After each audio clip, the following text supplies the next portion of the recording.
Hello, and welcome to Living with Lions, the Mountain Lion Foundation's monthly webinar series. I'm Gowan Batiste, and I have the honor of being the Coexistence Programs Manager for the Mountain Lion Foundation. The Mountain Lion Foundation is a national not-for-profit organization. Our work is focused on ensuring that the ecologically critical mountain lion survives and flourishes in the wild. We do this work in three ways. First, wherever people live or hike or work in mountain lion country, we offer proactive, community-based coexistence trainings and support, keeping lions safe, keeping people and domestic animals safe. Secondly, we work with partners, volunteers, people like you all over the United States to advocate at the state and federal levels to ensure that strong protections are in place for mountain lions and their habitat. That's especially important because mountain lions are a critical umbrella species that make ecosystems healthier, and healthier ecosystems are more resilient in the face of climate change. Third, we also do a lot of educational programming.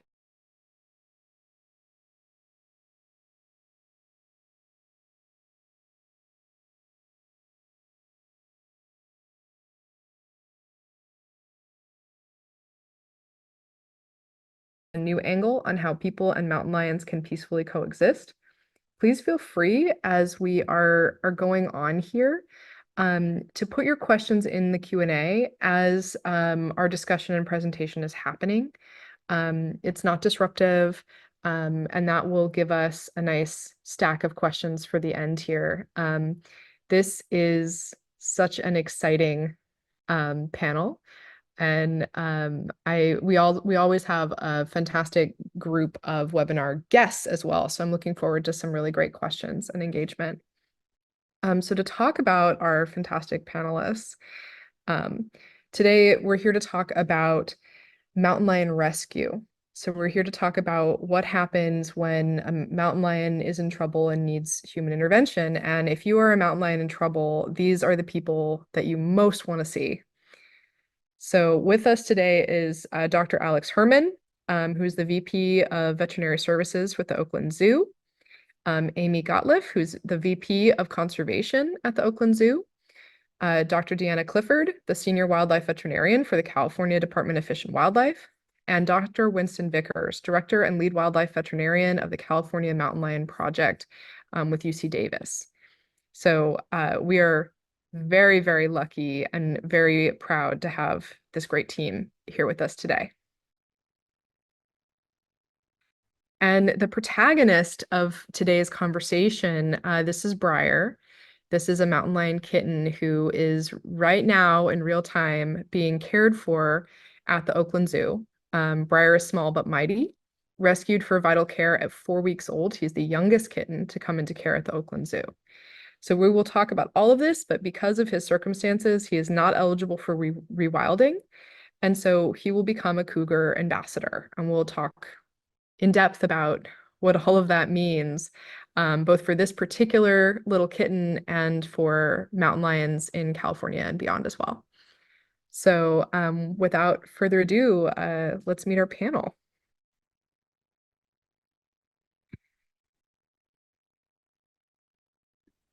So thank you so much, everybody, for being here. This is such a great group. And Dr. Vickers, our first question, I'm going to direct to you first, although I think other folks on the panel are likely to have thoughts as well. But what are the circumstances that might cause a kitten to be rescued? And what does that rescue look like? Well, the circumstances are quite variable. I think Dr. Clifford, having had so much experience with this as well, will agree that it's everything and all over the map. It might be one that's seen in a backyard, might look unhealthy or not. Might be one that's in the vicinity of where an adult has been killed, an adult female. So the assumption is that it's probably an orphan. It could be an individual that's a little bit older that's injured, possibly has been hit by a car. The mother may have been killed on a depredation case, and a case where we knew she had kittens. This has happened a couple of times in our project where we knew the mother had kittens because of her data patterns that she had been denning. So it can be sort of a little bit of everything. And that's why every single case has to be carefully examined, and it's a team pretty quickly comes together, whether it's researchers and Fish and Wildlife in the zoo, whoever's in the area that can evaluate the animal, because our biggest goal is to keep animals wild. It's not to bring them into captivity unless it's absolutely indicated. And so that judgment call, there are many judgment calls that have to be made all along the way, and they're typically made as a team. So some of the folks on that team are also here today, um, including we have Dr. Clifford from California Department of Fish and Wildlife. So what would that look like on your end? You get a call that there's a kitten that seems to be in trouble. Right. I think Winston, Dr. Vickers described the approach perfectly. We get a call. The first thing is we're just gonna like vet the call. Um, a surprising number of mountain lion kittens in trouble are domestic cats, or even bobcats. So the first thing we want to do is just, is this really the situation at hand? And then what type of situation do we have? Maybe somebody has found a small litter of mountain lion kittens on their rural property, but it's in a quiet area. The kittens seem to look okay. And at that point, we go into a question of, are these really orphan kittens, or are they kittens that mom has just stashed somewhere while she's out doing what she needs to do to support the kittens?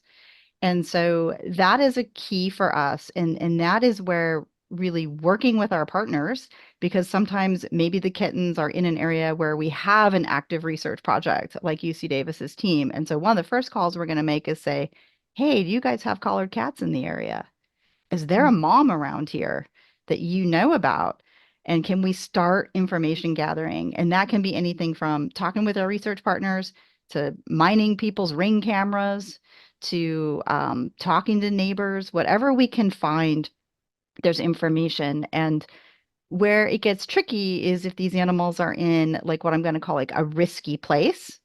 So maybe they're right next to a road, or they're right in front of a building, or there's pets that we can't sort of get them inside or get them restrained.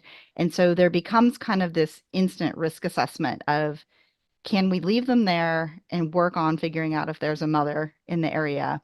Or is the situation overwhelming because there's one that's injured, or they're clearly dehydrated and not doing well, that they're going to need immediate care while we figure that out? So it becomes a little bit of a triage with that first goal of keeping them wild. And that's where some public education comes in. And I know Dr. Vickers can talk to this, because people often have that like, it's there, we must do something right now.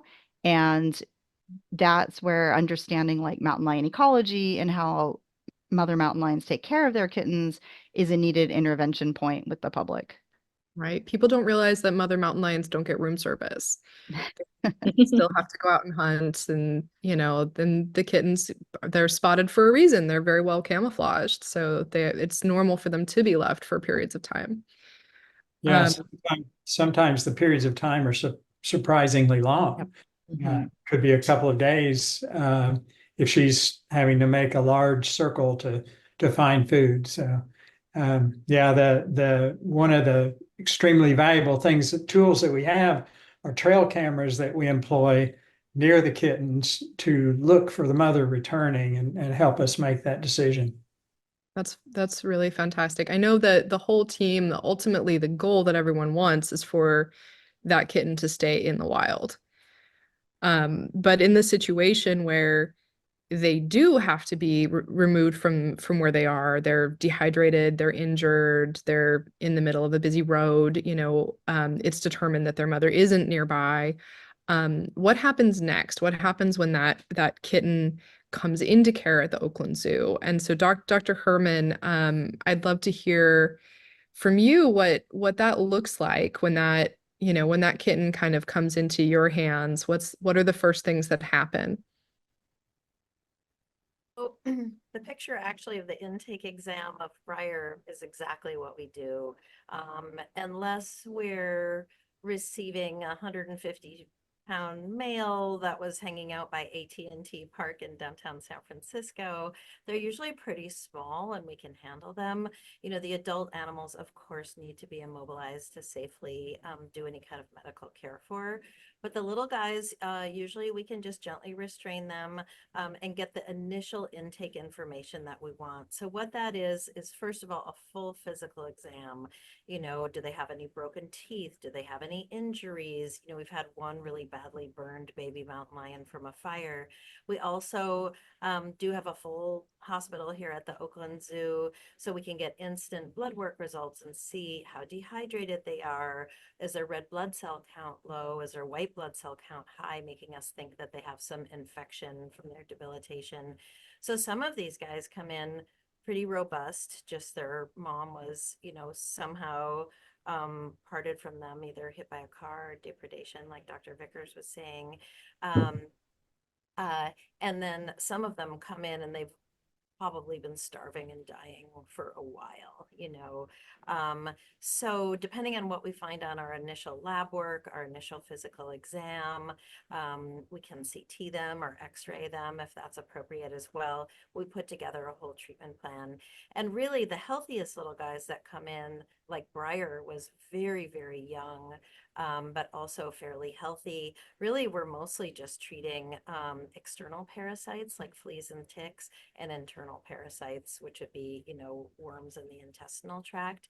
Um, that's kind of the best bookend of what we can get. And then the worst bookend of what we can get is an animal that's almost dead from starvation, which means secondary bacterial infections, you know, real colonization with ticks and fleas, that kind of thing.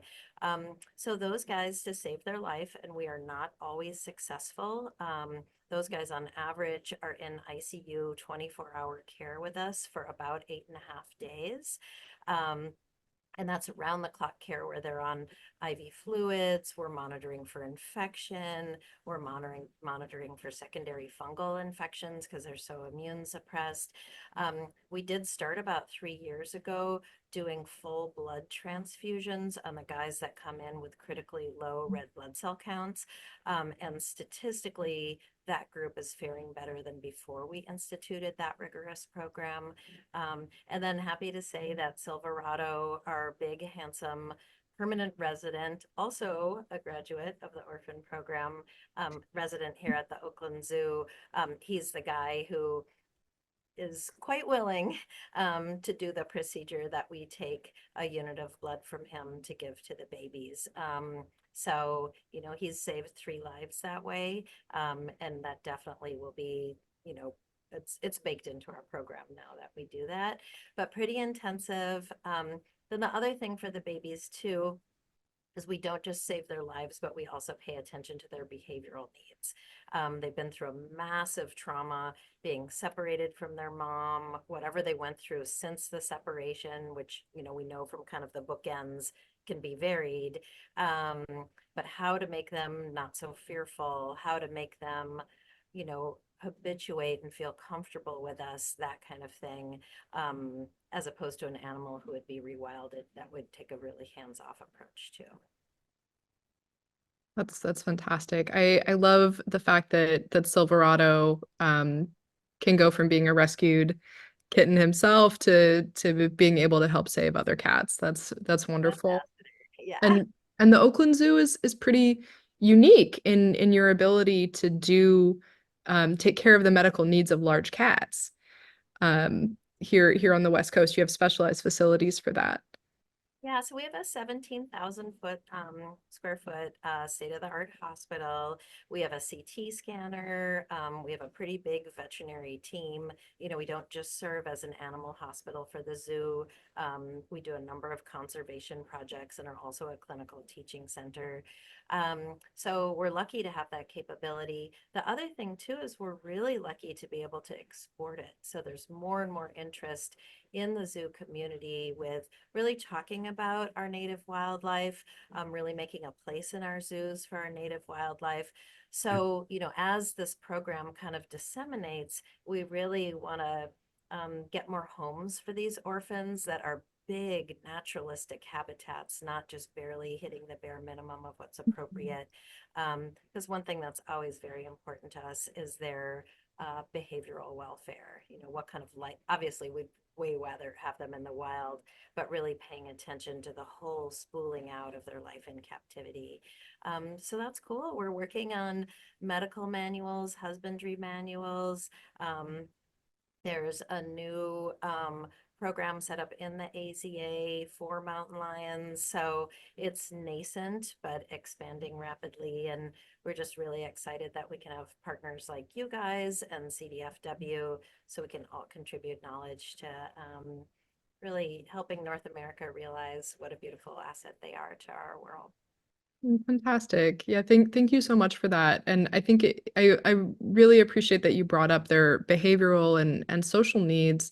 They have very widely varying personalities, which we were talking about this pre-recording, and anybody's welcome to chime in here, but some mountain lions are fairly mellow and gregarious, and some are much more cautious, and some are bolder and more risk-taking. And so how does that come into play with the work that you're doing with these animals, as far as when a mountain lion is coming into captivity, um, how do you assess their personality?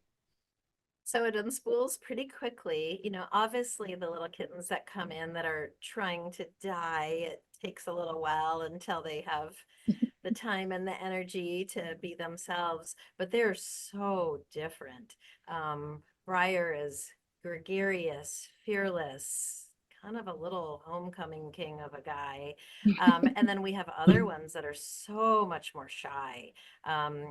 Sage, who went down to the living desert, he will always be a very, very shy cat. So we have weekly check-in meetings between the medical team and the behavioral team here at the hospital, and we say, okay, this week Briar needs lots of male visitors so he can get used to men.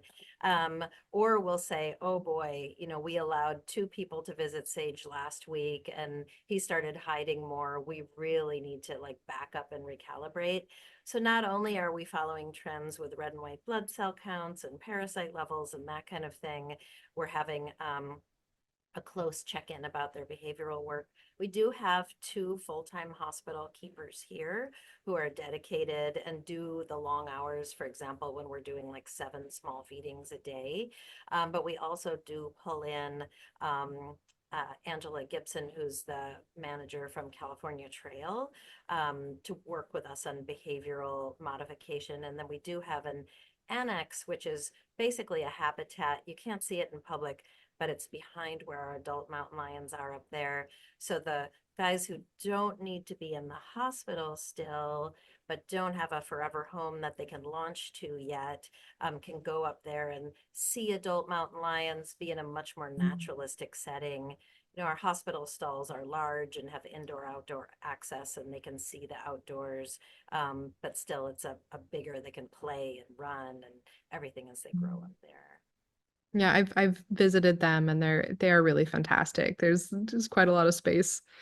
Um, yeah, thank you so much for that. And so then coming on from this narrative, what happens next? And I'm going to direct this initially to Dr. Clifford, and then anybody else is welcome to chime in. But so when a kitten is eligible for release, how does that release happen? And then I'd also love to talk about the opposite. When it's determined that a kitten is not able to be rewilded or returned, how do decisions get made about where they're placed? So it's a two-parter. We're going to start with the return to the wild, which is, of course, priority one. Um, for you to take away there, Dr. Clifford. So absolutely. So we have um, try to really cue in and learn lessons from other programs that were ahead of us when when the thoughts become, could an orphan actually get rewilded? Could it go back to the wild? And we have a few things that guide that. So number one, and we can post our website, is the department is guided by policies. So we have 3 mountain lion policies that exist. One started in 2013. There's an amendment in 2017 and another amendment in 2020. So our decision-making parameters are dictated by those policies.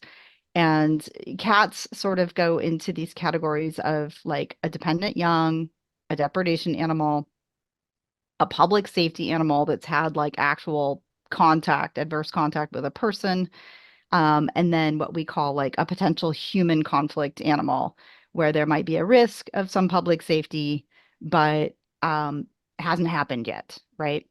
So often our rehab candidates, it's clearly stated in our policy that a depredation cat and a public safety cat cannot be considered for rehabilitation. So we come into the other categories of our welfare animals.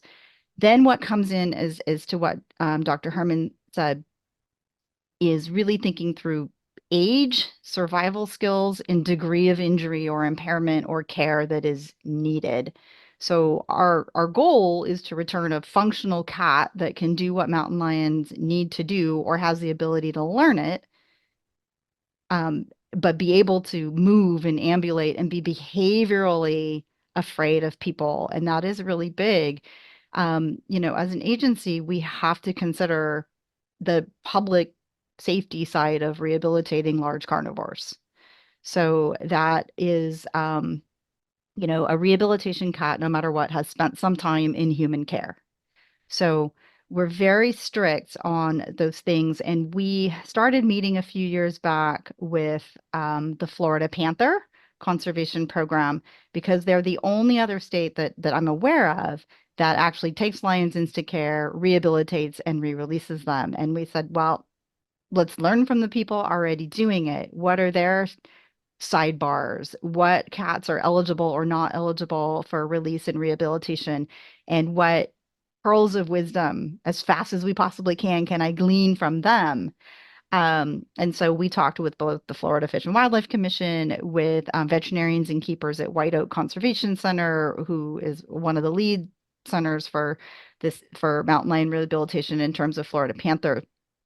And we modeled our sort of, okay, if we try this, we're gonna be very conservative. We want to try the best possible cats that have success. And then what I would say is like iterative learning. Every time we do this on a case by case basis, how can we continue to make it better? What can we improve? What do we still have questions about? And then we've often gone back, right? Gone back to the Florida Panther program and White Oak and said, okay, we've done one. Can we talk again? Like, here are our lessons learned. And currently, in our rehabilitation policy, anybody who rehabilitates has to have an MOU, memorandum of understanding, with the department. And mountain lions are a special case-by-case basis authorization. There are 2 centers right now that are authorized under a case-by-case authorization to work with us, and that's Project Wildlife Ramona down in Southern California and Sonoma Wildlife Rescue out in Sonoma. So we have them strategically placed, but we also have full-time veterinary staff, larger enclosures, sort of camera surveillance systems that are remote, things that are needed to really minimize human contact in a rehab cat. And that is really, really critical. It is everything from never offering food at the same time of day, not being on a predictable schedule, right? A mountain lion doesn't know, like, it's 4 o'clock, I'm going to go like get, my rabbit now, right? And so trying to really make things unpredictable and trying to really have the minimal human exposure possible. And these 2 centers have really risen to the occasion and done that work. So age. when they're young, spotted, small kittens like Briar, they've really learned no functional skills from mom on how to actually apprehend prey, wander the landscape, take those cues, understand any of that. So our adaptive cutoff is somewhere around 4 to 5.5 months for whether or not we think a kitten might have had just enough practice or observations or experience with the mother to try to rehabilitate that cat. So that's what we have been using roughly as a cutoff. And then, of course, degree of injury status. If we already know a cat has an injury that's functionally like going to impair its ability to move normally, and there's really not hope of getting that back, then we're stepping back and really thinking through that decision as well. The other thing, and you know, I know Dr. Herman can comment on this too, is the age at which we see a behavioral shift in their comfort in being in human care and their wellness. Yeah, fantastic. And you know, I think a lot of people aren't aware that mountain lion kittens, young mountain lions may stay with their mothers for up to 2 years. So the amount that they have to learn about being a mountain lion is large, you know. So if they miss that education, that's a pretty big gap, and we don't currently have a way to teach them that in captivity. Dr. Herman, I'd love to hear from your end of it. When that determination does get made, you know, this cat or this kitten is either too injured or too habituated to humans or too young to be releasable. What does that process look like? Do you have a network of potential homes? How do you find homes for these cats? Um, and let's see.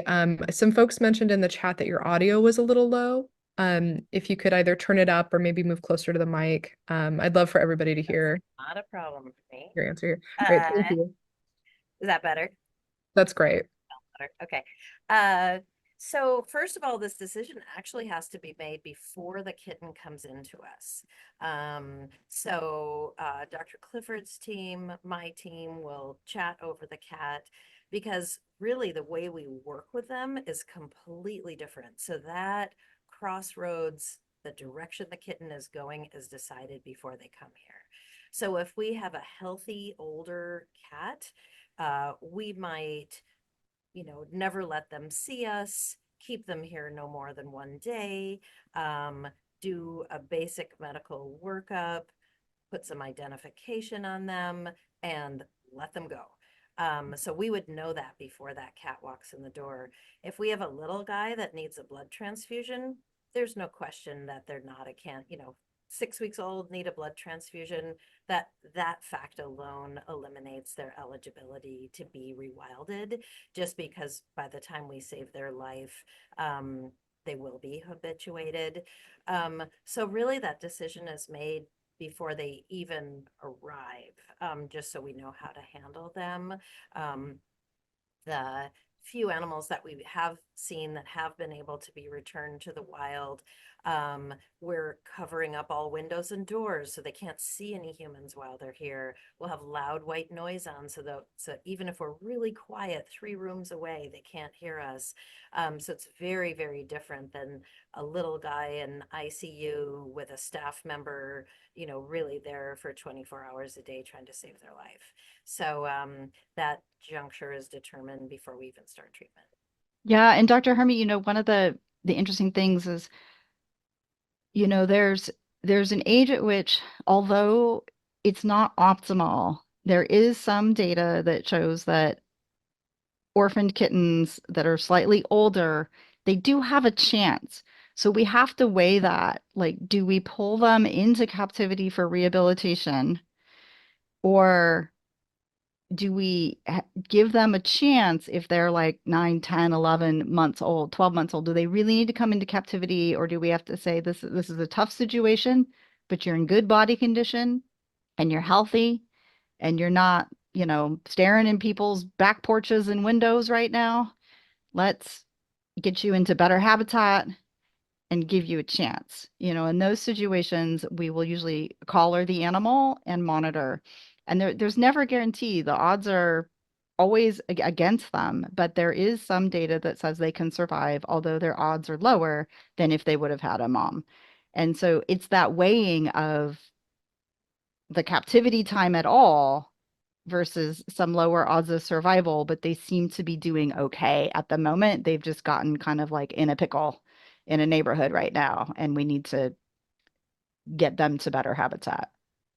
Absolutely. And is capacity a factor there as far as um, capacity of rescue facilities, capacity of habitats in captivity for them to go to?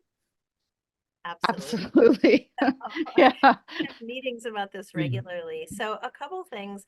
One, as Oh, you and can imagine, I'm sorry to interrupt you, Dr. Herman, but could you increase your volume a little bit still? all the way up. Sure what's going Okay. on. Is that better? I, That is a I little can sit better. really close too. Yeah. Okay. Capacity is always a problem. So are resources. If you think about it, a critically ill patient that needs 24-hour care, if that was in a private practice or something like that, that would be tens of thousands of dollars. So the staff time, the lab testing, the cost of maintaining a CT scanner, all that is really high. So that's just to start. We definitely need resources to have holding spaces for them here at the Oakland Zoo, while CDFW is finding appropriate forever homes. And then, as I alluded to earlier, really trying to create more large habitat, naturalistic, captive opportunities for graduates of the program all over the nation, is something pretty new in the zoo world, but we're really seeing a lot of positive response to, and understanding that our native North American wildlife needs this kind of attention from us. So yeah, there's capacity and financial limitations at every single step along the way. Yeah, Yeah. Can you hear absolutely. me okay? Yeah. And I would say that goes the Okay. same for rehabilitation. And I think there might be somebody possibly from each of our rehabilitation partners on the line, but it's thousands of dollars a month, right? This is, working with partners to find deer. And it's not like you can just find a roadkill deer and throw it in. Like it has to be fresh, right? It can't be a rotten, grody roadkill deer. The amount of caging and enrichment and, you know, security cameras and the way you have to manage these cats is in a weird way, right? It's hands off, yet very labor and resource intensive. And and that takes a ton of effort from those centers as well.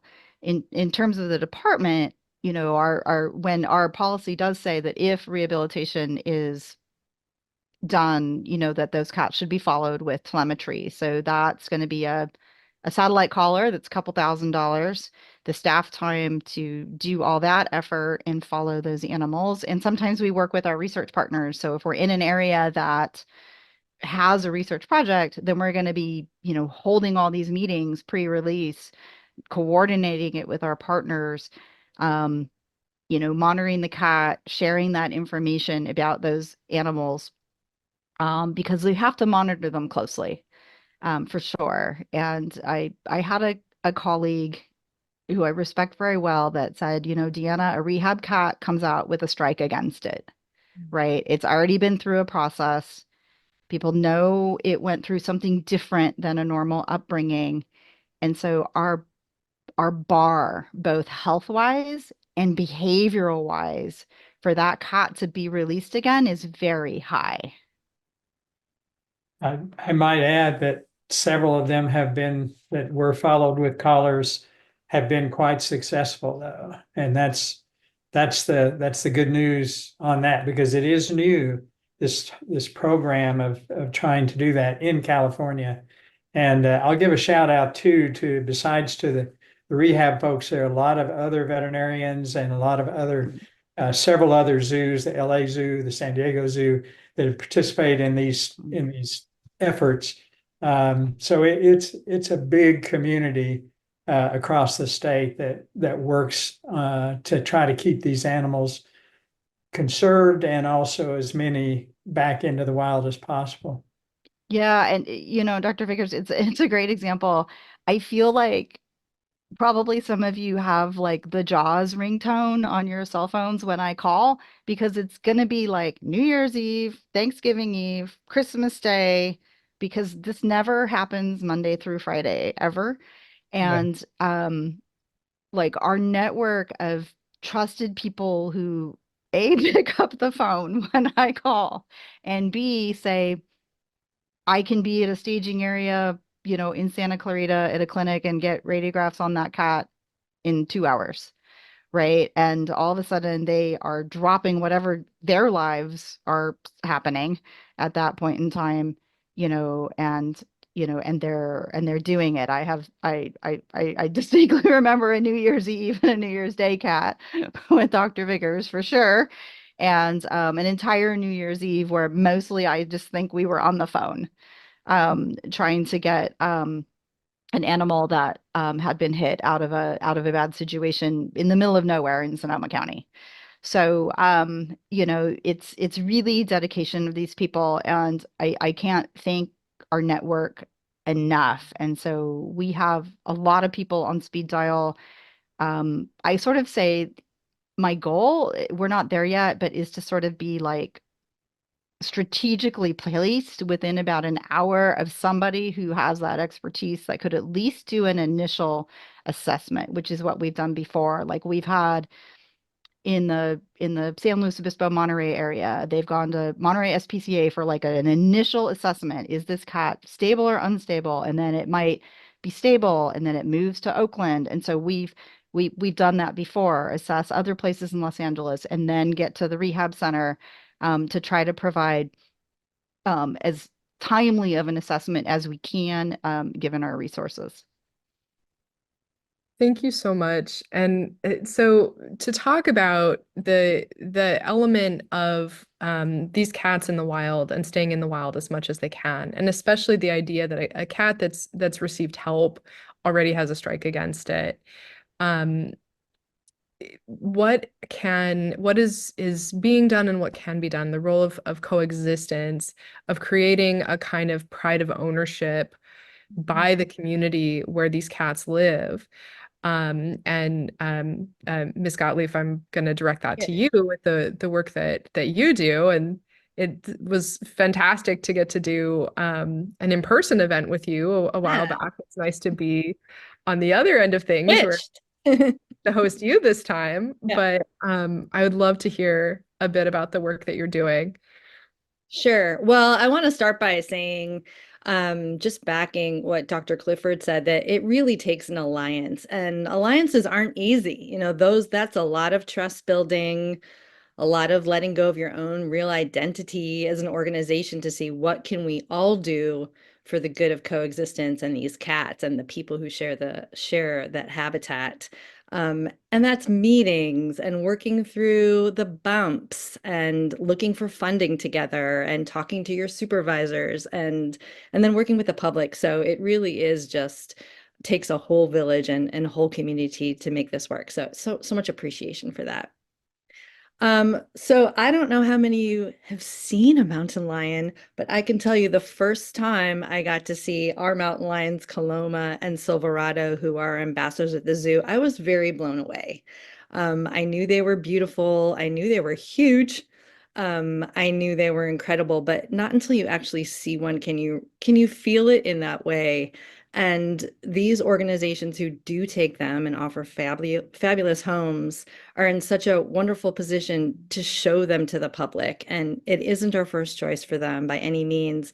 But when the public gets to see one of these mountain lions, and I've watched countless people walk up to our really beautiful mountain lion enclosure and be like, I don't see anything. And there are gigantic cats in the tree. They just camouflage. So the opportunity to connect people to these lions that are in their own backyards, in their own habitats in a new way is wonderful. So first they see that they can't really see them. And that to me is a great time to see, maybe you haven't seen them when you've been hiking, but they've seen you and they don't bother you. So it's a chance to create an opportunity to eliminate that fear that a mountain lion, if they see you, they're going to grab you. They're going to chase you. Like, nope, they're really probably just going to lay low, see you, acknowledge, and not really want to do anything. So it gives more of a sense of they're not out to get me, they're out to have a peaceful life. Secondly, it's just the awe and wonder that we just share our world in California and so many other places with these beautiful lions is wonderful. And when they feel that awe and they feel that wonder and they feel that sense of pride, that's the time when a zoo or sanctuary can jump in there with some sort of action message. So to be able to eliminate the fear, feel awe, wonder, reverence, respect, and also understand how vulnerable they are. So to really hear a story of these rescues and what they've been through and all the other rescues that have come after them gives people an understanding, like they are huge, they are powerful, they're totally vulnerable in the way that they need to live with us, with our development and our roads and our behaviors. And that's the chance that we jump in with our conservation psychology and social behavior change and try to give a very compassionate, empathy-based, respect-based message of what people can do. And it's very useful and it's very impactful. And so we don't want them to be in captivity, but since they are really utilizing that opportunity to make a better future for them. Thank you so much. And I think with that, we're going to open up the Q&A. The Q&A is active. We've had a lot of really fantastic questions coming in. These are open to anybody, to popcorn. I think I'm going to start with this question. Has a kitten ever been located in distress or brought in and then later reunited with the mother?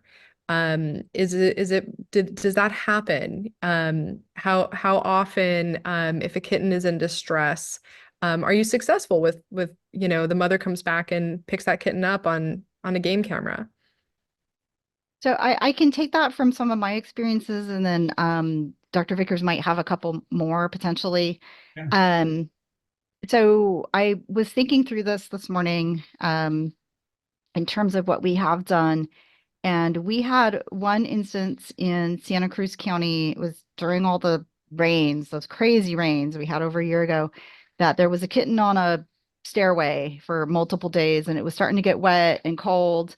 The data that we had at the time, we'd been monitoring it for a couple of days. We didn't see any evidence of a mother. A health exam by our biologist showed that that kitten was thin and it had some diarrhea. So we elected to pull that kitten. It went to Oakland. Dr. Herman's team was doing stabilizing care on it. And roughly 2 days later, somebody else's neighbor's Ring camera saw a cat going by calling. And we thought, oh boy, oh boy. So we hustled as soon as we knew that. And on New Year's Day, another holiday, that kitten went back out to the same spot and we placed additional cameras and started monitoring. And so poor Dr. Herman's team had to kind of hustle, but that was a question. I said, do we think this cat is stable enough for one night out there? Let's just see. And, Dr. Herman's like, I think it'll make it. Like, they had given it some supportive care. It was doing a little bit better. So out it went. And then we had subsequent night that camera footage of a cat walking by. It was very grainy. And then here goes a little shadow right behind it, walking Always off. on holidays. So we got one. Yes, we got one. We have tried 2 other attempts in my world to find a mom, actually with Dr. Quentin Martin's True Wild Project and Sonoma Wildlife Rescue, because there was a possibility that a mom was in the area and they might have gotten separated on the road. And we would care for the kitten during the day and then used predator calls and cameras and actually had the kitten out there trying to see if we could identify a mother in the area. We did that for multiple nights. It was a ton of effort. Unfortunately, we did not locate a mom. And then we have tried with a different research team to cross-foster confirmed orphans into another litter where the female had some kittens that were a very similar age. And we very carefully monitored that. That also did not take. Her kittens were fine. The attempted orphans to cross-foster were fine, but she said, no thanks, see ya. I'm taking off.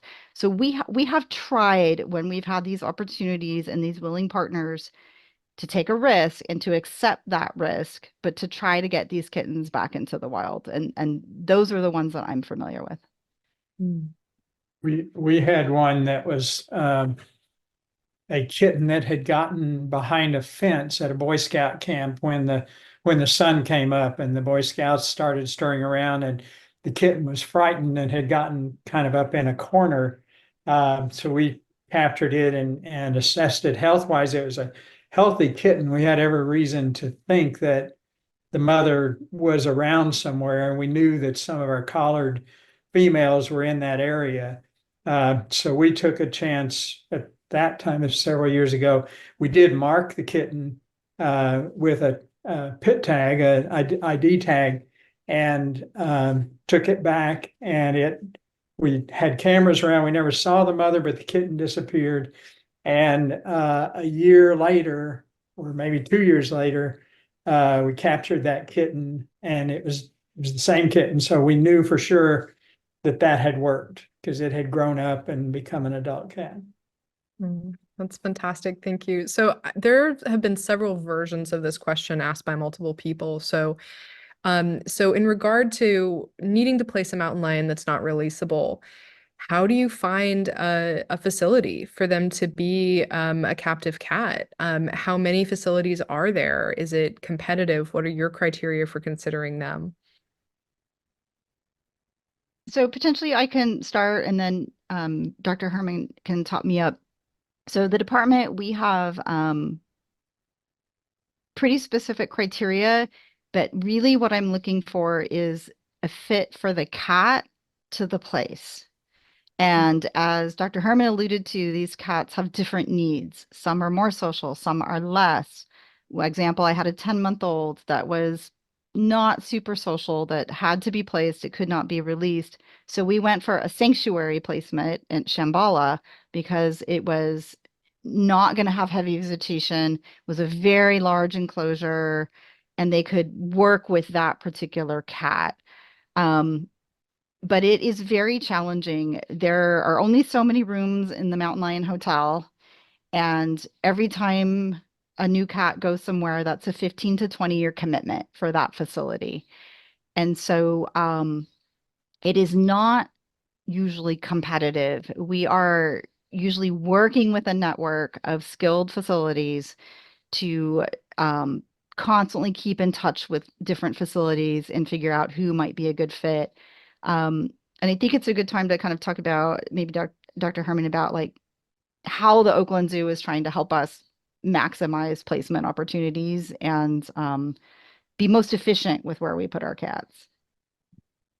So there's a couple considerations that we work on together. One is opportunity within the AZA. So that's our accredited group of zoos that are held to a very, very high standard for husbandry, enclosure, medical care, everything like that.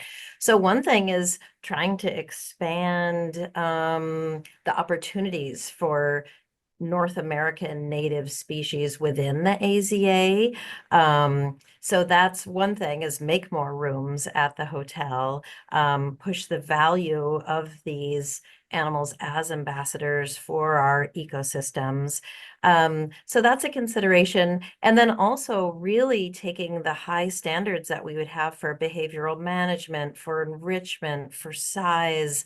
Can they do their natural behaviors? You know, we obviously don't want to work so hard to save a little body's life and then send them to a place where they don't have tons of room to run or that kind of thing. So I would say our standards are very high, which does eliminate some opportunities for them, but also does I guess really export knowledge about what these cats need. So really not just having high standards that we're doing progressive treatments like blood transfusions and CT scans, but also bringing our behavioral welfare kind of credo from the Oakland Zoo out to how are they going to live after they leave here? So it makes it hard to find spots, but we're really working hard. And there are some zoos right now that are building big mountain lion exhibits to really start talking to them about the public. And that's an opportunity for the little guys in these bad situations. Awesome. Thank you so much. I've also, you mentioned blood transfusions. I think a question we've gotten from 3 different people in different ways is, how does that work? Do mountain lions have blood types? Um, That's a really good question. So almost every single mountain lion is A. So Silverado, of course, is A. We check, but like if you or I get the wrong blood type as a transfusion, we can die from it. But luckily, every mountain lion kitten we've had that needs a blood transfusion is an A, and almost all mountain lions are an A. Probably someone who's smarter than me knows why. So, but that makes it a lot easier. that's fascinating. I wonder why that is. So another question is, what about Southern California? If the Oakland Zoo is pretty far, are there partners? I know that a sanctuary, we have some volunteers that have worked with lions, tigers, and bears, and alpine. Who are those partners for the southern half of the state? And how far might a kitten go to get care? So we have a lot of partners, and I would say all of our partnerships are sort of in like different stages of like maturity, if that would be a word, of sort of like how long we have worked with different facilities. So San Diego Humane, Project Wildlife Ramona, does also have permits that would allow them to house a lion destined for placement. Just recently, San Diego Zoo Safari Park cared for and took in 3 orphans. So we and LA Zoo were they helped stabilize P22 back when that happened a few years ago. So we do have partnerships that we are working with, and it includes kind of stepping through other places all through the state, right? And so some some facilities just prefer to be like a stabilization place, and then it needs to go quickly, and it's all very dynamic based on each facility's resources and what they're able to provide. And so we're just there. We're constantly in a dialogue with different partners on how we can meet that need. And so it's always dynamic and fluid, but like I said, we have a large contact list for sure up and down the state. Oh, fantastic. And so another question, so there have been pairs of kittens in rescue, Hazel and Holly and Sage and Rose. Is Briar on his own right now, and doesn't have a rescue mate? Is that um, how do you manage that? So when Briar came in and we established she was so healthy, we were like, this is medically probably going to be fine. He is a behavioral crisis because he's so young and alone. So even though we would not wish becoming an orphan on any kitten, we definitely spent a couple of weeks in prayer, really hoping we would get some kittens in to be with him.